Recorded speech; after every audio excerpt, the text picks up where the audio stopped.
नमस्कार. माधुरीज किचनमध्ये तुमचं खूप मनापासून स्वागत आहे. आज मी तुम्हाला छान अशा प्रकारची कढी करून दाखवणार आहे.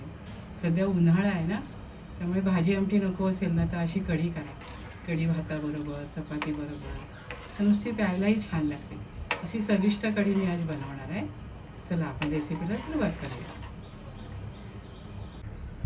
दह्याची कढी बनवण्यासाठी इथे मी 2 कप दही घेतलेलं आहे, 4 चमचे बेसन घेतलेले आहे आणि 3 मिरच्या, 7-8 लसूण पाकळ्या, 1 इंच आलं, जिरं ह्याचं वाटण करून घेणार आहे. चला आपण रेसिपीला सुरुवात करूया. प्रथम आपण लसूण पाकळ्या, आलं, मिरची आणि जिरं ह्याचं वाटप करून घेऊया. बाउलमध्ये आपण दही घेऊया. 2 वाटी दही आहे.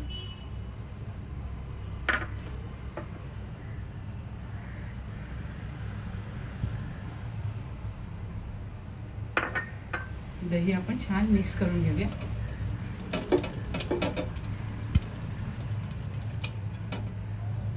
दही आपलं छान फेटून झालं आहे. आता यामध्ये आपण बेसन घालूया 4 चमचे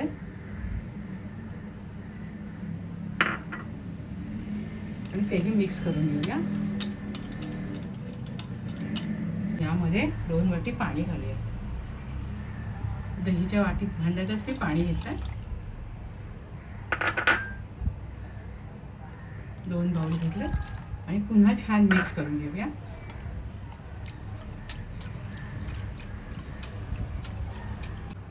तर यामध्ये आपण जे आता आलं, मिरची, जिऱ्याचं वाटण केलं होतं आपण ना, ते घालू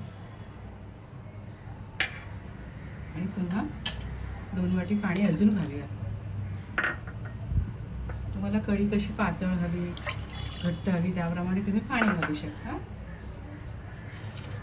चवीप्रमाणे मीठ घालूया आणि हे पुन्हा छान मिक्स करून घेऊया. आता आपण कढीला फोडणी देऊया. त्यासाठी इथे मी 2 चमचे तूप घेतलंय. तुपाने कढीला छान स्वाद येतो. त्यावर आपण मोहरी घालूया, हिंग घालूया, अर्धा चमचा मेथीदाणे घालूया. मेथीदाण्याने पण कढीला स्वाद छान येतो. कढीपत्ता घालूया.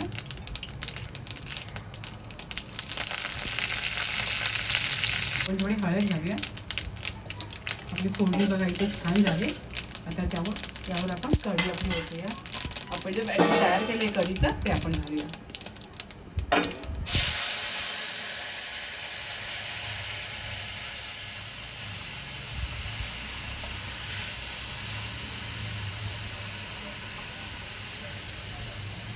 फोडणीमध्ये हळद घातली की कढीला बघा रंग किती छान येते.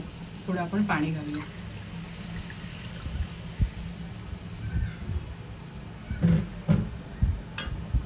छान ढवळून घेऊया.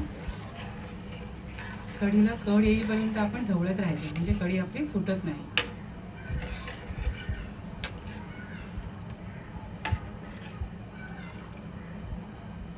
तेवढा कढीला छान उकळी आली आहे. आपण थोडासा यात गूळ घालूया. गूळ घातल्यामुळे ना त्याला कढीला छान चव येते.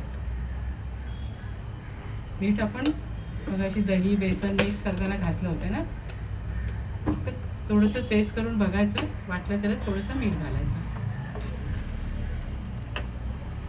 कलर किती सुरेख झालाय बघा, मस्त झालं.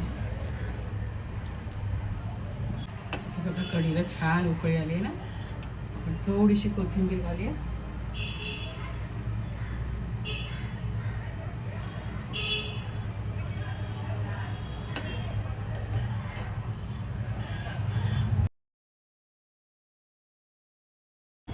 इथे छान अशी चविष्ट अशी ताकाची कढी तयार झालेली आहे.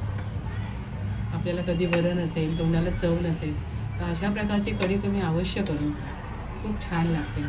आणि आता उन्हाळ्यात तर अशी कढी असेल ना, तर काही विचारूच नका. तुम्ही सुद्धा अशा प्रकारे छान कढी करून खा. खात राहा, आनंदी राहा, स्वतःची काळजी घ्या आणि माझे व्हिडिओ पाहत राहा. शेअर करा, लाईक करा, आठवणीने सबस्क्राईब करा. धन्यवाद.